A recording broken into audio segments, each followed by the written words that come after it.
The Gators Breakdown podcast is ready to go. I'm your host, David Waters, and you can find me on Twitter at GatorDave_SCC. And joining me for this episode is Will Miles. You can find his site at readandreaction.com for great Gators coverage there, and on Twitter at Will Miles SCC. Will, Gators are 6-1 going into the bye week. Hey man, I finally got one right. Turned out I just had to pick Florida. Who knew? No, it was great. It was great to see the team come back and sort of. I mean, it wasn't real good to see them down 21-3 at the time, and certainly Gator Twitter was going a little bit nuts after that third touchdown when Vandy went up. But then Mason decided to rile everybody up, and that was sort of the end of it. Yeah, that was you're right. Gator Twitter was eventful during that 21-3 game. Some went back into the Michael Wayne way of thinking and thinking, there's, I think a lot of the common theme that I saw was there's no way Felipe Franks can lead this team to a comeback. There's no way this offense can come back. But even during the turnovers and even being down 21-3, we saw signs of offense actually moving the ball. They just had to take care of it. Yeah, I mean, they kept shooting themselves in the foot in the first half, and that was sort of the theme. But it wasn't necessarily, both on offense and defense, and, it wasn't necessarily a complete collapse on either side of the ball. It was just they were down 21-3 because of the mistakes that they were making. And once they stopped making the mistakes, then the talent came out. And, in the preview article that I wrote for this one, it really was pretty clear that Florida had more talent and that talent had produced better this year than Vanderbilt had. And that was really what you saw in the second half. Florida had a real advantage on offense against Vanderbilt's defense, and that showed up in the second half. And even when they were behind, I think there was like 6 minutes left in the third quarter, and they were still down 21-13. It still felt like they had control of the game, after they stopped Vanderbilt, and Vanderbilt missed that field goal. So, a very good win. Anytime you win in the SEC on the road, especially when you come out, and I don't want to say flat because I don't feel like they came out flat. Yeah. I feel like there were a couple of things that went against them, and then it sort of snowballed into a couple more things that, mistakes that, the fumble by Franks in particular I'm thinking of was something that just sort of felt like last year where one mistake snowballed into two, snowballed into three. Some of the guys getting out of gaps that allowed the long touchdowns or the big explosive plays in that first half. And they cleaned that up at halftime and came out and played much better. And in fact, in the article that I wrote as a follow-up, I pointed out one particular play that I thought was the turning point. And it really wasn't the Mason and Mullen exchange, though, you sort of look at that and say, is that where the transition happened? Vanderbilt has sort of gotten control again in that third quarter, and Florida was able to turn the tides. And again, very, very impressive performance there are a lot of times where teams go out there flat and it ends up being an upset, or it ends up being much, much closer than 10 points. I mean, Florida pretty much took control, and by the time the fourth quarter rolled around, there wasn't any doubt who was going to win the game. Yeah, we'll look further into this game and a couple more thoughts, and looking at Will's article he posted at readandreaction.com as well. Before we do that, remember you can find Gators Breakdown on news4jacks.com/Gators Breakdown. You'll find all the Gators Breakdown episodes as well as articles from the News for Jacks sports team, news4jacks.com/Gators Breakdown. Also, catch the podcast on iTunes, Google Play, YouTube, and now on Spotify. Using those services, please share, rate, and review the show. And follow Gators Breakdown on social media, on Twitter and Facebook at Gators Breakdown. And well, there really is no way around it. This is a game Florida probably would have folded in the past. And, Mullen did, and I was looking at the Gators Rewind, and they had Mullen's halftime speech to the team. And pretty much everything that we said, their signs were there. They were playing hard. A lack of focus. And that's what Mullen said. It was a lack of focus. And you can see that. Many things factored into the comeback. But first and foremost, it was a thought that you actually can, that we can come back to, that you mentioned in your article. I mentioned it in the last episode. Fans noticed it. This team is just mentally stronger and much better coached. Yeah, it's interesting. I mean, last year I think it really the team took on the personality of its coach, and McElwain, I think after the Michigan game, really just sort of didn't have any energy and didn't really have any answers, and that's never been the case with Mullen this year. Now, I would caution people that 2 years ago McElwain went 10-4. Or 3 years ago he went 10-4. 2 years ago he went 9-4.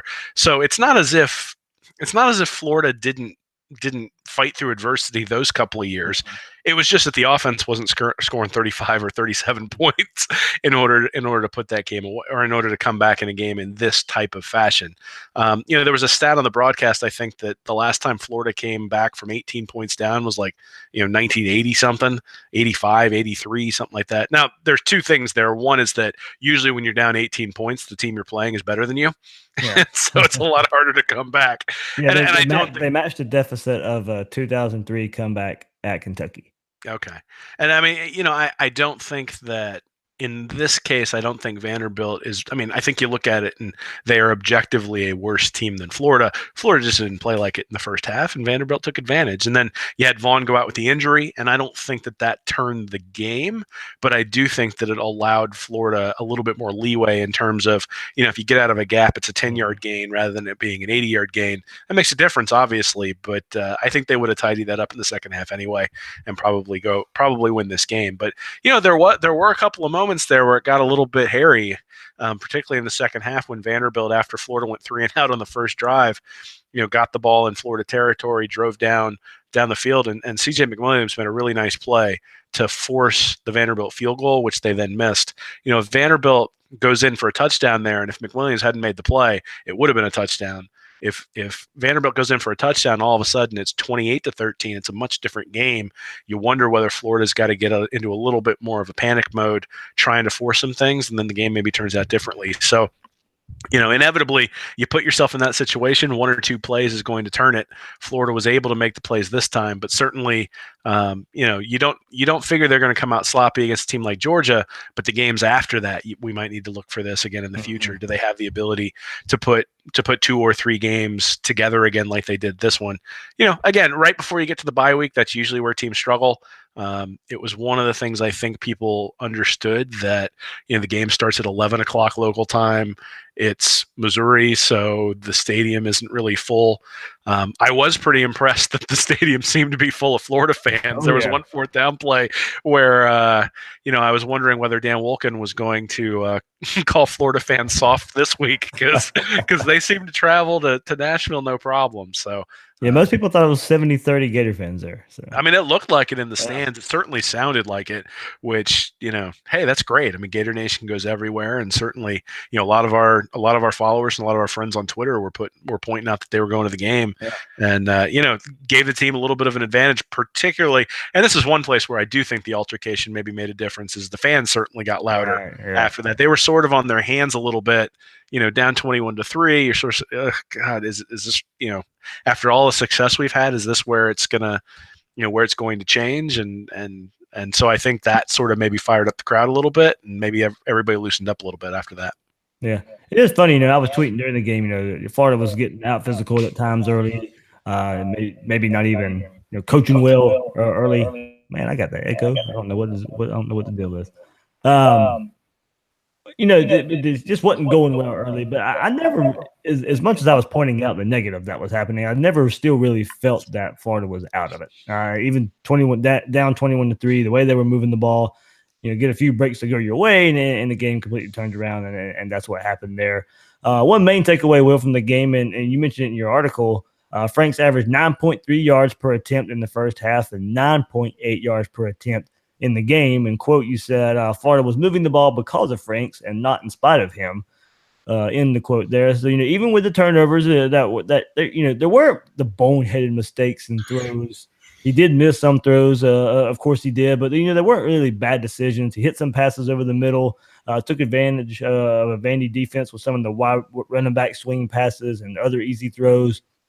Plain and simple, this was just one of the best examples of get your playmakers the ball and let them do work. And that really helped Franks and his numbers here. But Connor O'Gara from Saturday Down South tweeted out a stat, and Felipe Franks' improvement stat against Vanderbilt marked the first time in his career that he completed at least 65% of his passes and threw for multiple touchdown passes against a Power 5 team. Yeah, I mean, I don't think there's any doubt that Franks is better. I think one of the things that was interesting, and I did point this out in the article as well, is that Vanderbilt definitely had a strategy of basically playing a zone shell and making Florida run them out of it, or sort of short throw them out of it. And Franks was able to do that. I mean, he was able to move them down to the field into Vanderbilt territory. And then when Vanderbilt started to get aggressive and started bringing a seventh guy up to the line of scrimmage, that was when they decided to attack and go deep. There were a couple of plays in the second half. One in particular, I think, on a pass to Morrill Stevens over the middle, where he had to throw it over the linebacker and under the safety, and that's not something that I think he would have been. I don't think he would have been comfortable trying to make that throw last year, let alone actually making the throw. I mean, it was a beautiful throw. Of course, he tried it on the next play too, and it was almost intercepted. So certainly still some work to do. But again, you mentioned the 9.8 yards per attempt. The yards above replacement stat that I like tracking, he was at 0.23, so better than a game manager, not average. Average is 0. Excellent is 1. The one thing I would say about it for this particular game is that he had the 35-yard loss on the fumble, which really colors things. And if you take out that 35-yard loss, well, now his yards above replacement goes up to 1.22. So he had 10 rushes for 9 yards other than that one loss. And so, yes, it's there. It counts. It certainly was a devastating play early on and should count against him. But every other snap in that game, he played excellent. And I think that's something that we haven't necessarily said all year. Now, one thing I will say is Franks has played better than the opposition in every game, the opposing quarterback, I should say, in every game except for the Kentucky game. He got absolutely blown away in the Kentucky game, mostly because Kentucky's quarterback played really, really well. You look against Charleston Southern. And it's still his best game of the year, too, if that's going to puzzle everybody. Terry Wilson, his best game of the year is pretty much against Florida. Yeah. Well, I mean, so the only time now, part of this is the Florida defense too, because the Florida defense has held its opposition. Basically, the best quarterback performance against Florida was a yards above replacement of 0.61, and Franks was 0.81. That was against Tennessee. Other than that, the opposition has always had a negative yards above replacement, except for Kentucky, and Franks has been about average. So you look at somebody who's sitting there right at that sort of average mark.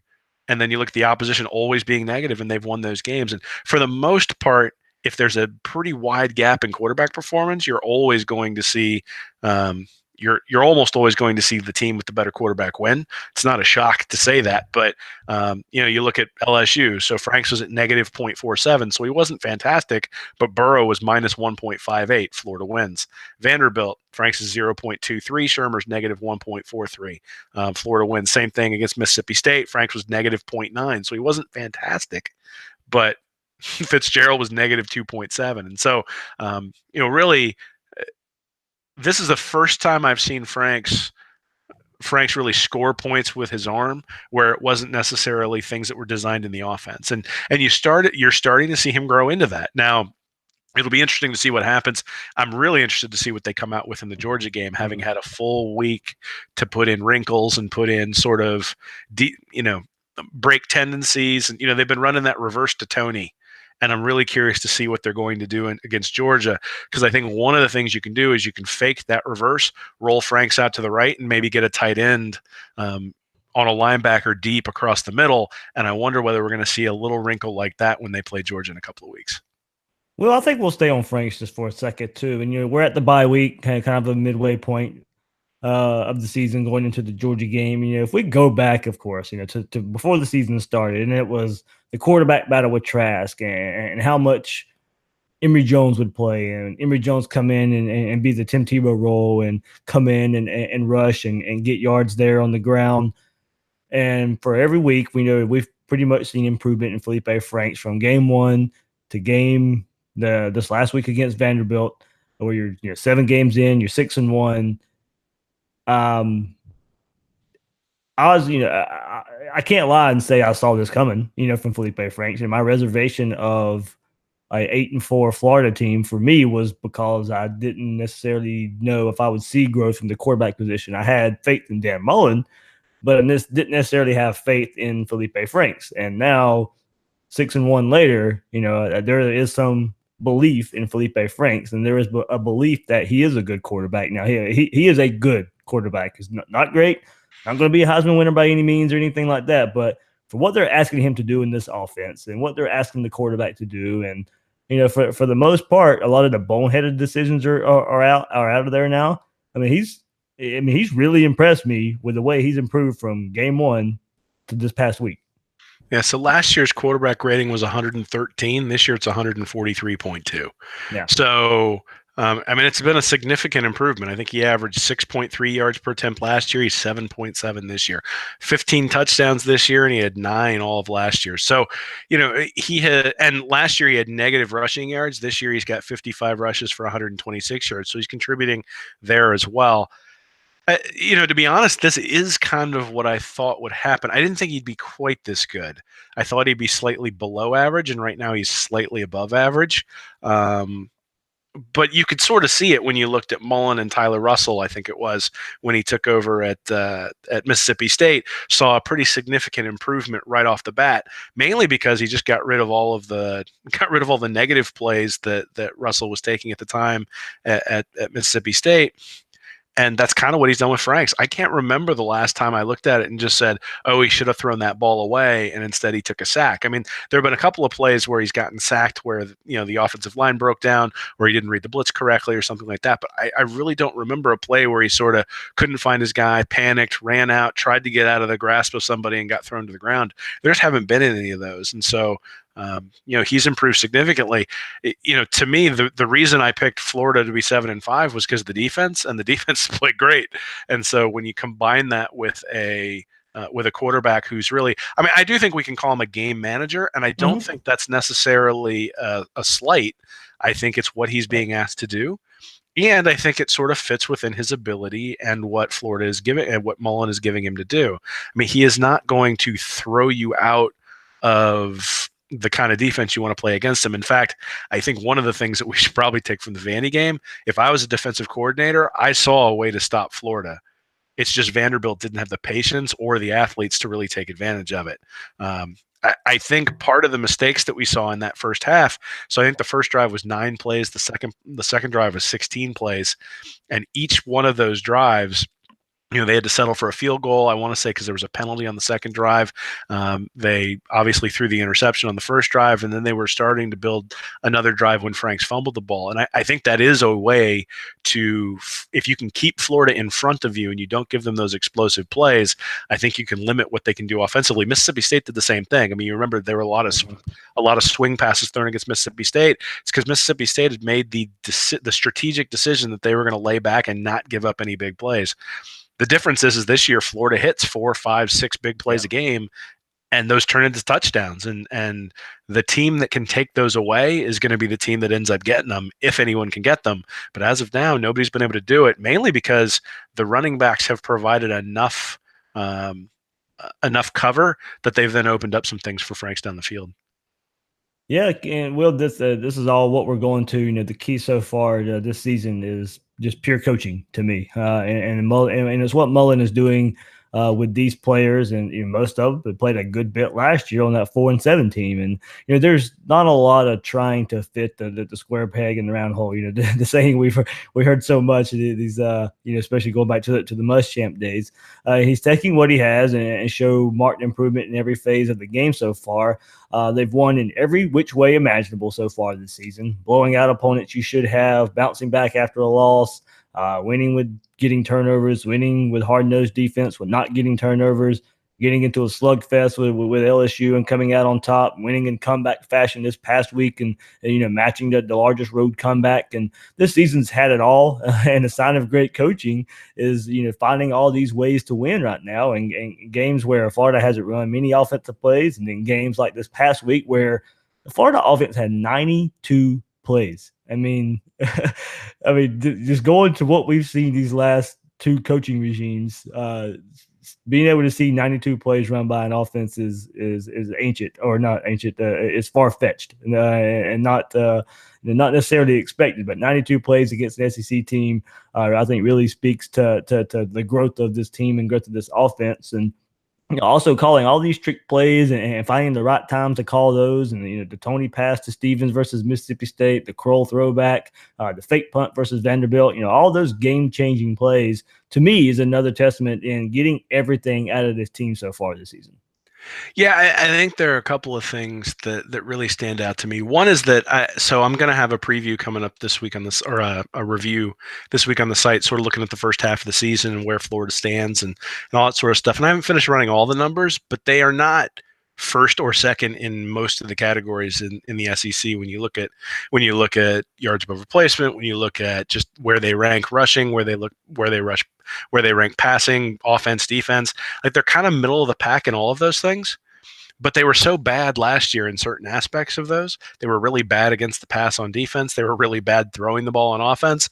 And it translated to a team that really, really struggled. This year, they've just made solid strides in every area, and that's all accumulating into the ability to stay in these games and then eventually pull them out at the end. The other thing I would say is if you go back and so I did start going back and reading some of the stuff from last year because I did want to be able to sort of think back to what was the coaching like last year versus what is it this year. And one thing I will say is that there was a predictability last year and really the last 2 years under the Nussmeier and McElwain regime that, you knew the ball was going to Brandon Powell last year on third and fourth downs. Now you get a reverse to Tony, or you get a throw to a tight end that, or you get a throwback against his body with Lucas Kroll back to Franks. I mean, they're incorporating people in so that there's nothing you can key on when it comes down to a key play. And then sometimes it's a really simple play, right? They'll just run Franks right up the middle on 4th and 1 to get the first down. But because they've sort of established that they'll go to anybody, then that plays open. And one of the things I think that every time I look at the box score, I'm always surprised at how many different guys caught a pass. And that's something that last year just was not the case. I mean, you look at the box score at the end of the game, 4 guys caught a pass. I mean, Cleveland, Tony, Powell, and I mean, who else, right? Deontay Lewis, maybe. Yeah, or maybe Swain or Hammond got one. Yeah. And this year you got 12 guys out there who've caught the ball. And so, again, I think when I look at the difference between the teams, the creativity is one place that I really look at, and then just the solidness of all of them. Like, there's no unit where I go, wow, they're really, really fantastic. But every unit out there is solid, and yeah, they make mistakes, but for the most part, those mistakes get corrected. They get corrected at the halftime. They've been an excellent second half team. And that's one of the things, especially on the defensive side of the ball. I mean, Mississippi State was able to move the ball in the first half, wasn't at all in the second half. LSU was able to move the ball in the first half, not at all in the second half. Vanderbilt was able to move the ball in the first half, not at all in the second half. And that right there indicates that they're making adjustments or that they're doing the right motivational things to make sure that their guys wake up, that they stay in the right gaps, that they do all the things that they've taught them throughout the week. So, I had written after the LSU game that really they didn't change what they were doing. They just got tougher at the point, or I'm sorry, Mississippi State game. They didn't really change what they were doing from the first half to the second half. They just got tougher. I mean, they did a better job of taking on blocks. They did a better job of holding up front, all those sorts of things. And that, I mean, that is coaching because they didn't make adjustments. They didn't panic. They just said, look, we're better than them. If you actually execute, we'll win the game. 2 words, Will, that and one we've been harping on for the last couple seasons: progress. So it's nice when you can progress and be 6-1. Coming off of the expectations in this season, and I wanted to see progress. And little did I know that I would think progress would be 6-1 at this point, but also fun. I mean, just go back to the opener and how fun it was to see Franks throw 5 touchdowns. And yes, I know we had the disappointing game against Kentucky, but even getting run on for 300 yards, you still were in that game late, still had a chance to win, and you still had a McPherson field goal that somehow is still no good. But I won't let that one go. I mean, think about it. I mean, there's another surprise there of him. He would be perfect on the year. Not saying Florida wins that game if they hit that field goal, but he'd be perfect on the year on field goals and extra points so far. But then, of course, going to Knoxville and getting that win, and you were able to see that in person, and then going to Mississippi State and Dan Mullen and all the drama and emotion going into that game, and then coming back to the Swamp and beating LSU. I mean, not only has this team progressed, but it's been fun watching this little step-by-step build. And first and foremost, that's what we as college football fans, that's what we as Gator fans want. And it hasn't been fun. Look, I love the game of football. It's up there tops, but with a lot of hobbies and things I like to do, but it hasn't been fun watching Florida football these last few years. I watch it because I'm passionate about it, but it wasn't fun. And actually now we have some fun going along with this Gator team. Well, I mean, it's always fun when you win, right? I mean, Yes, it doesn't exactly. really, It is it that does, simple. It really is. it doesn't even really matter how you win. It's always fun. I mean, I was I mean, thinking yeah, go about back to this. 2012. I mean, the offense wasn't doing much, but I had fun with. I mean, and I loved watching that defense game after game. Well, and I was thinking about this as I was watching LSU and Georgia, which is that last year I wouldn't have cared about LSU and Georgia because there was no impact on Florida because Yeah, Florida was so bad it didn't really matter. Um, and so I think part of the enjoyment that you get is that all of a sudden you start looking at other teams, right? So Florida's in a position now. I mean, I think we need to be honest with the fact that the game against Kentucky was very, very close. yeah, Game against LSU was very, very close. Mississippi State, very, very close. Tennessee was obviously a blowout, but I would even say the game against Vanderbilt was pretty close. yeah. And so in the span of a season, you're going to have a couple of those close games. It turns into a magical season if you can win a couple of them. When you play 7 close games, chances are you're going to have a loss. In fact, I would say the Vanderbilt game kind of reminded me of that 2012 team against Georgia, where everything sort of went wrong that Mhm. entire game, and Florida was able to right the ship this time. But that was kind of what I was thinking in the first half was, oh, geez, is this one of those games where, they're going to come screaming back, they're going to get, up by a Mhm. couple of points, and then there will be some just killer turnover or something that, you're like, hey, the guy who never turns it over did something that you'd never expect from him. And obviously that didn't happen, but there's still opportunity for that to happen later in the year. What I will say is one of the things that makes it so much fun is that at 6-1, you can now start talking about the SEC East, Mhm. particularly with the way Georgia played against LSU. And before you Um, go further, we're not players. We can talk about it. Well, I mean that's why it's fun is that you get to start dreaming about those things, right? I mean, in 2 weeks they're playing Georgia. If they can pull that game out, well, now all of a sudden you've got a Missouri team that's struggling. You got a South Carolina team that hasn't played all that great. Like there's not an Alabama or somebody on the other side, and Georgia still has to play Kentucky. So you figure that Georgia probably wins that game, which means Florida's in the driver's seat. Now they don't control their destiny, right? So Right. Kentucky can still win out and win the East, but I feel pretty good about the chances that Kentucky will probably lose one more time. And so if that's the case, Florida controls their own destiny. And now you're looking at the teams in front of them. I mean, Georgia, we've talked all year about how Kirby's building a juggernaut. I still think that's true. But we also talked in our preview where there were a lot of things that could go wrong. Fromm played bad enough the other day that I'm sure there are going to be message boards asking for Fields, and you're going Oh to start yes, hearing, they and you're going are. to start you're going to start hearing that chatter, and you wonder what the guys on the team think because they see Fields every day in practice. They saw the way Fromm played. Now Fromm had played great up until the game against LSU. But if he struggles in the first half against Florida, what does that do to the team? Is there internal strife? All those sorts of things. It's one of the things I think Mullen's done a really good job of this year. Even it was very, very clear right after he named Frank starter that the starter that Franks was going to be the starter basically the entire year. You figured he was really going to have to fall on his face in order for that not to be the case, and he hasn't been looking over his shoulder. I think that's made a difference. Absolutely. And Will, you talked about just kind of the players on the team and how when we look at this, they do kind of everything well. Not everything great, but they do everything well in a package that's leading to the success that we're seeing on the field. Jordan Scarlett and the Michael P. Ryan right now, if you look at stats, are basically pretty even. Then you have true freshman Damian Pierce right behind those guys. Van Jefferson is your number one receiver, but not traditional number one. He's not out there dominating the stats. He's just a hair above everybody else there. So you have a wide receiver core that's kind of even, and can't really key on one guy. Also the tight ends, coming in to this season, Deontay Lewis being the most experienced tight end, but not. But now the Gators are getting more guys involved here. Lewis has a catch in 2 of the last 3 games, but only has recorded reception stats in 3 games so far this year. Probably still the best blocker of the bunch, but he is limited in the passing game. And the biggest contributor lately, of course, is Morrill Stevens, who has a catch in 4 straight games and 2 touchdowns to go along with that. Kyle Pitts has a catch in 2 of the last 3 games. We saw Kroll get in on a throwback pass to Franks. He's been in on some goal line packages as well as out there blocking. Now, Florida's deep here with numbers, and each guy has brought something to the table so far this year. Yeah, it's interesting. I mean, Freddie Swain has been really the big play guy Yeah. for the team, averaging 20.5 yards per catch. Obviously, had that big one against Tennessee.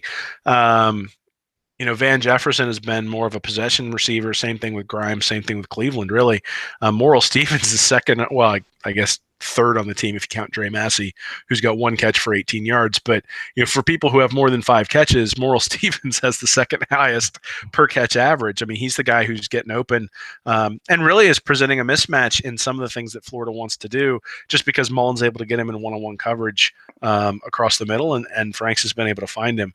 You mentioned Scarlett, 5.4 yards per rush. P. Ryan, 5.4 yards per rush. One was 70 carries, one was 69. Obviously, that's buoyed by the one run right after you were tweeting with somebody about how they needed to bring P. Ryan in. What? Huh? We're wrong from time to time. We'll admit it. But I mean, at the end of the day, Scarlett is a solid back. I don't think he's. I don't think anybody's going to confuse him for Adrian Peterson. Same thing with P. Ryan. Very solid back. I don't think that I would call him great, though he's played very, very well in some of these games. Pierce has showed flashes, but obviously when you fumble the ball in a game where you've just taken control, that's an issue. Kadarius Toney. I'm glad he was on the field like soon after that too. I mean, there's still some trust there. Yeah, well, I mean, I remember with McElwain, I want to say it was it P. Ryan who fumbled his first carry and then didn't get back in after that a couple of years ago. And, to bring him back out on the field and show that trust in him, I think is a significant thing. But like you said, I think everybody's contributing, right? You're getting 11 carries from Toney for 125 yards. They keep running that end around, and he's popped a couple for over 30 yards. They've also got screen passes out to Toney where he's, so he's got, where is it? So he's got 9 catches. He's got 11 carries. He's obviously got that one big throw against Mississippi State.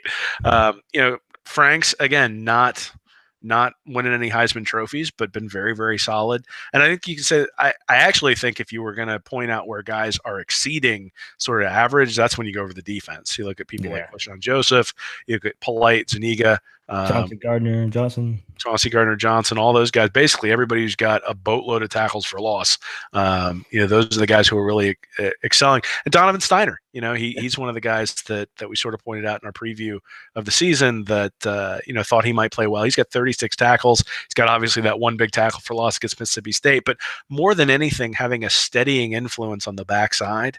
I can't remember the last time Florida blew a coverage after that Kentucky game.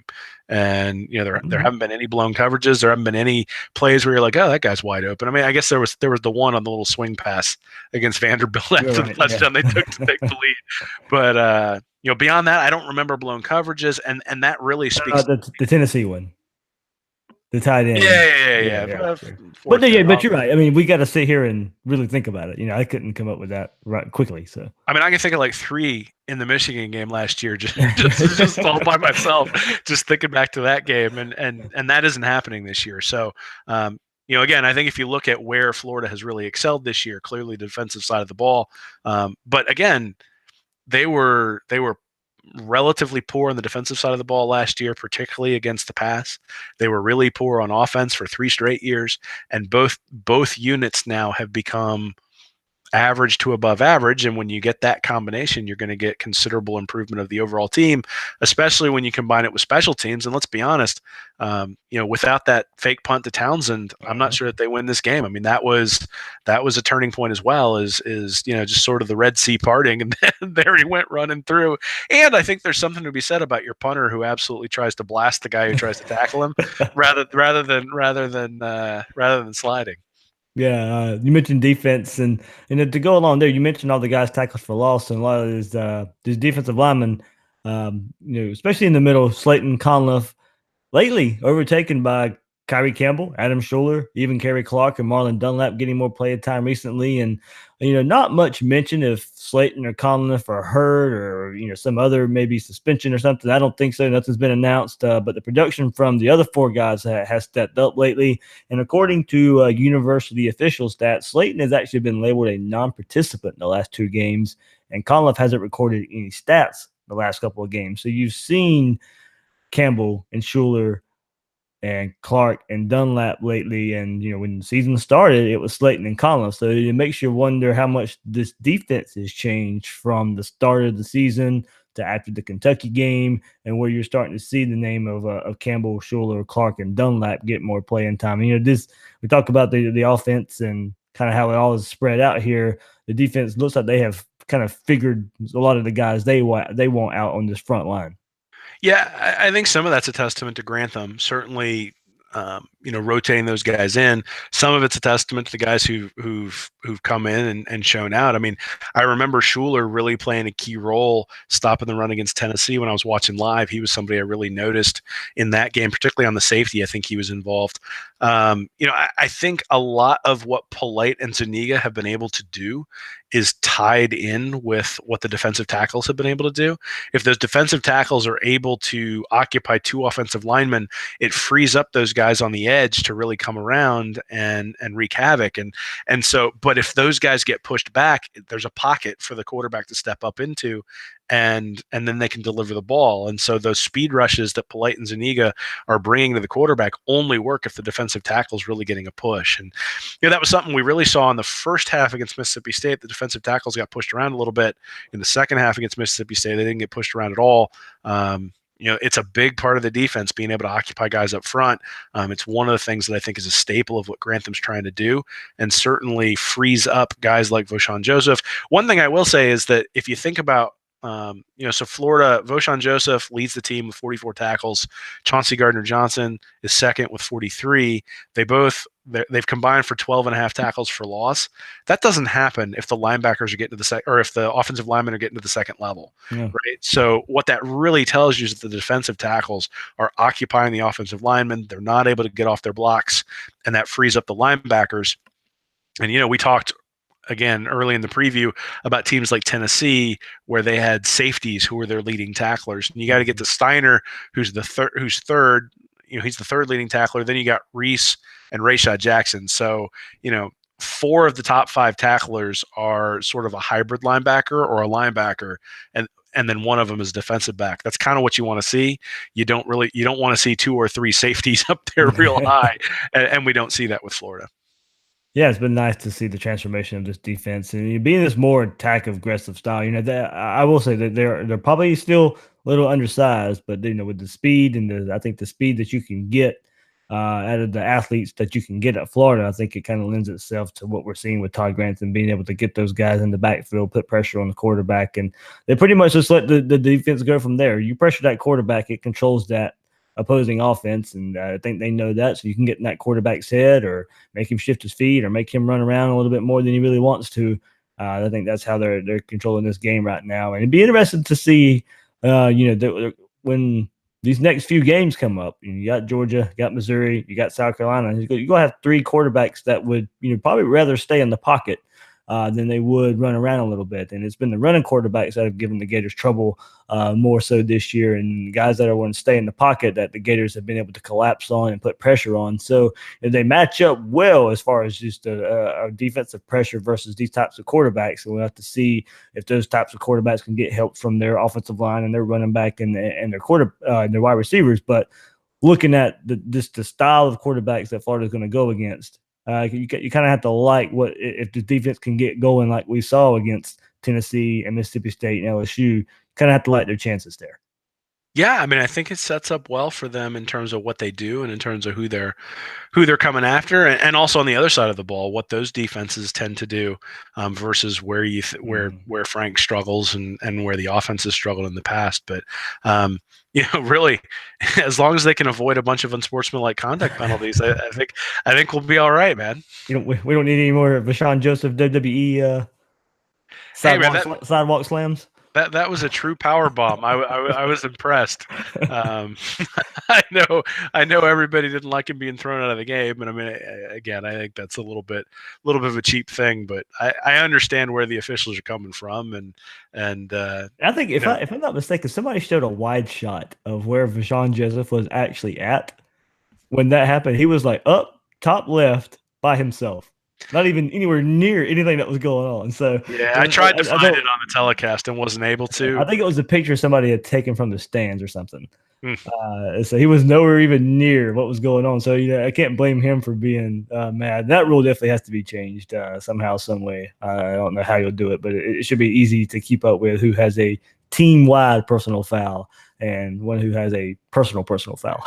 Well, I don't know. It is a curious thing. I mean, I understand why the officials have to do it, because if that thing turns into a brawl, Mhm. then you got problems. And the other thing is it does allow them to calm everything down. Yeah. I wrote about this in the article a little bit, which is usually you see this where like C.J. Henderson was getting into it with the wide receiver from Tennessee a little bit. They called Henderson and the wide receiver for offsetting personal foul penalties, or not personal foul, for unsportsmanlike conduct penalties, and all of a sudden everything calms down pretty quickly because you get the second one and you're gone.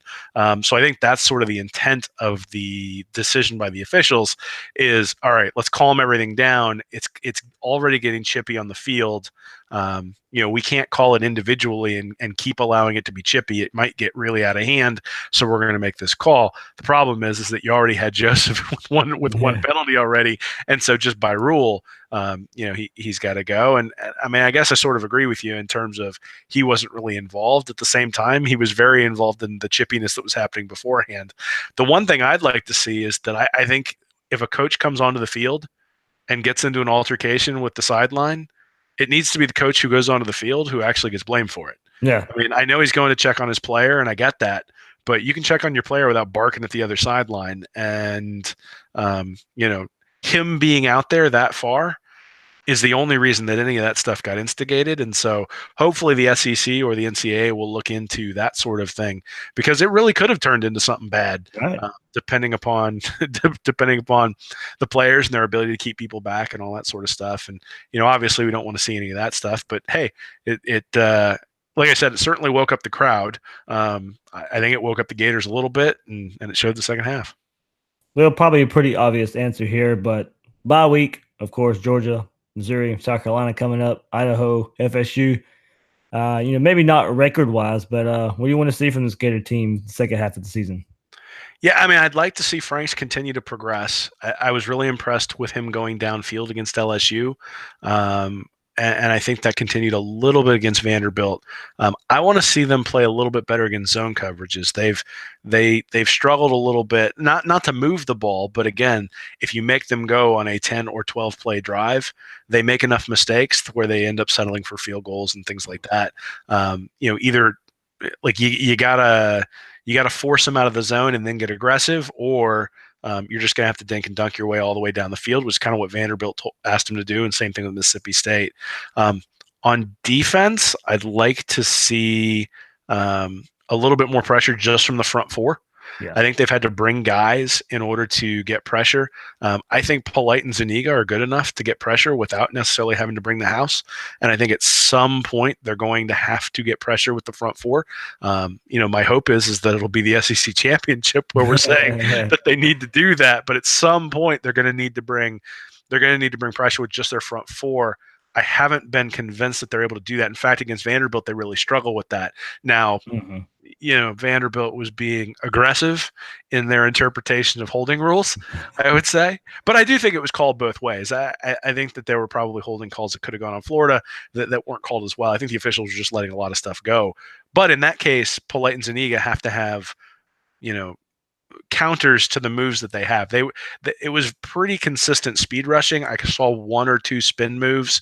I didn't see a broad array of pass rush moves, and so that might be something we look for moving forward. The third thing I'm really interested to see, because Mullen has proven to be creative, is we're getting to the point in the year where you can use freshmen and still redshirt them. Yeah.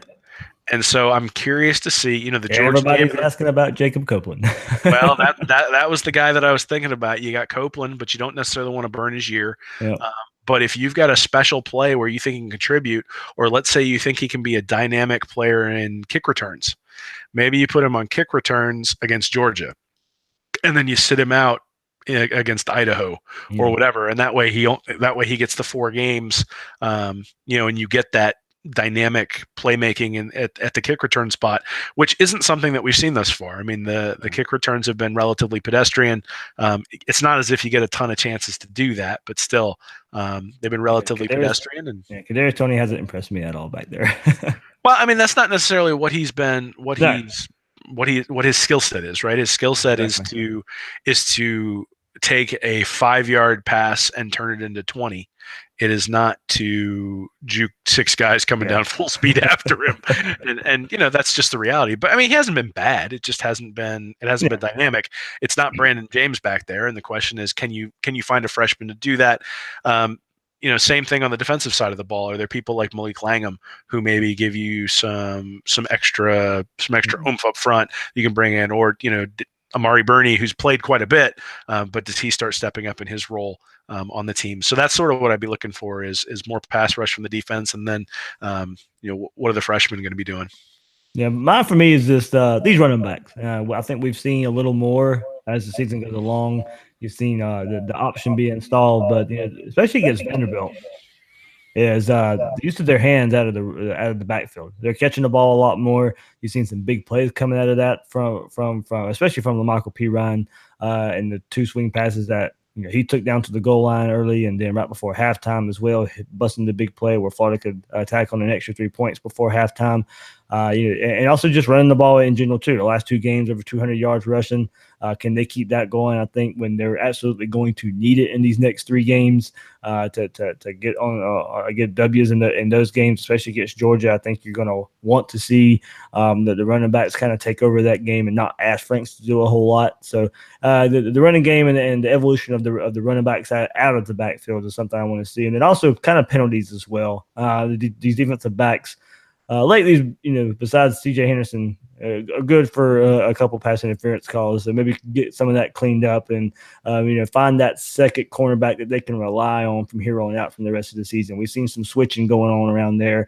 Hopefully, maybe find that one guy and necessarily not have to figure out along the way who that second guy should be. Yeah, it's interesting you say the running backs, because that was one thing I guess I had forgotten about, but now that I think about it, there were a lot of 2-back sets against Vanderbilt. There you go. I'm glad you said that. Yeah. They vary, and that's a wrinkle that they haven't had much this year. They've done it a couple of times, but they did it before Davis got hurt, and then it kind of got wiped out. Yeah, but it was even pretty against Kentucky. It was almost non-existent. Mm-hmm. It was very much 1 back and a tight end, or 1 back and R.J. Raymond back there. It was not the 2 backs. And in fact, I mean, your back has to block. I mean, there were a couple of plays that they ran where Pirine was the blocker and Scarlett was the running back. I mean, Pirine did a really nice job of setting the edge when he was blocking. And you got to have the running backs who are willing to do that if you're going to play the numbers advantage when you bring them back there. But that, I think, in some capacity, freed them up to then speed, to bring the running back in motion out for those screen passes that went out into the flat. They got a lot of first downs that way, and certainly were able to move the chain. And so I think it's a good point that the running backs contribution to the passing game has been getting larger and larger and larger. In some part, I think because they've been going with more 2-back sets, or at least against Vanderbilt they did. And so we'll see whether that continues moving forward. I'd actually like to see him bring Tony back there and put him in that sort of running back spot, and then speed him out. Because one of the problems is when you throw out to him on the wide receiver screen, he's almost immediately getting hit by a corner, or at least he's got to juke the corner immediately. Some of those plays with the running backs that we saw against Vanderbilt, the running backs got the ball and had 3 or 4 yards to sort of get their bearings and beat the tackler. And I think if you give Tony 3 or 4 yards where he can see the guy coming at him, he's going to be able to get out of his grasp and maybe turn that into a big play. Kind of, if I'm going to maybe going back too far here, but kind of like they used to do that with Chris Rainey a little bit in that style of play. Yeah, well, I mean, it's really kind of he's kind of the same type of player, right? Mm-hmm. Doesn't have that kind of top end speed, right? But has the ability to put his foot in the ground and change direction much faster than most of the defenders do. I mean, I would say his top end speed is not world class, but he gets to top speed faster than just about anybody I think I've ever seen. And that makes a huge difference, turning a 5-yard run into a 15-yard run, or a 6-yard pass into a 20-yard pass. It doesn't necessarily convert into a touchdown. That was one of the things I thought was interesting. The last 2 times, I guess, that they've run that reverse where he's gotten free, by the time he gets 30 yards downfield, he's gotten caught. Yeah. So, he's so maybe not. Maybe once they cross the 50, or get into close to the red zone, maybe we see some more plays from Tony there to where those 30-yard runs are touchdowns. Maybe. I mean, again, I think it's a question of, the wide receivers are blocking really well on those plays, but certainly, Yeah. because you're running a reverse, guys have more time to take an angle, and maybe that's why they're catching him. Hey, I'm not going to complain for a 35-yard play on reverse. I mean, God, we hadn't seen a reverse in 3 years, man. So certainly hadn't seen a properly executed trick play in a couple of years. So but those would be the kinds of things I'd be looking for out of the running backs. And it's a great point that Mullen did that with Rainey, and Rainey had sort of the get to top speed quickly, make those sort of shifty moves and put the defender on his heels. And Tony has that same skill. All right, Will, you mentioned later on this week for readandreaction.com, you were doing a little season in review. Absolutely. So looking at the first 7 games, looking at where Florida stands in the SEC, I know there's been a lot of consternation about Florida being ranked behind LSU and behind Georgia, and sort of taking a look at that in terms of how the teams have performed, both against the, sort of based on their schedules thus far, but then also just based on their score differentials and how they've played offensively, how the quarterbacks have played, all that sort of stuff. Yep. Will, you ready to break down those Georgia Bulldogs next Monday? Oh man, I'm looking forward to it. I have a little bit of time to do it, so I'm traveling this week for work, so I'll be sitting in a hotel room. So okay. It'll give me some time to do it. And I got to ask the fans because obviously people have been crediting me with jinxing the opposition when Florida's played big games. I'm traveling to Vegas. Oh, so I have the opportunity to put money down. Oh, so the question is, who do they want me to put money down on? Do they want me to jinx Florida, or do I need to jinx Georgia? So no, I'm looking forward to going out and touring the sports book and I'll let everybody know how I'm betting. There we go. I'm ready for this one, Will. But as you said, we have a bye week, so we can rest a little bit. Yeah, that's not true. Something weird will happen this weekend. And, I hope it's good weird, not bad weird, because pretty much ever since you invited me onto this podcast, it's always been bad weird when it's come to Florida. Never a dull moment. So hopefully everybody stays off the radar and is preparing for Georgia, and something weird comes out of Georgia or something, some rumor about how Fields is going to get, how the team wants Fields to play or something like that. But, there's nothing better. Both teams have bye weeks coming in. There's no excuses. It's going to be 50-50 from the fans. Yeah. What's that? And it could break into it could be top 10 matchup if the polls fall the right way. Oh man, well, and irrespective of that, I think it does come down to Florida wins the game. Obviously, I think they jump up. Yep. I would think they'd end up like 4th. They're going to end up in front of LSU. I would think at that point. Yeah, I would think. But that Kentucky loss at home is why people are sitting there going, are they really for real? Because nobody really knows whether Kentucky is for real. And, again, I guess there are different levels of for real, right? So if you had told us before the season started Florida was going to be 6-1 at this point, I think we would have all taken it. Yep. And, if you told me at the end of the year that they were going to end up 10-2, I would have taken it. In fact, if you told me 9-3, I would have taken it. So, they are raising the level of expectation as they continue to play well. And, if they beat Georgia and they're 7-1, obviously all of our expectations go way, way up from that point.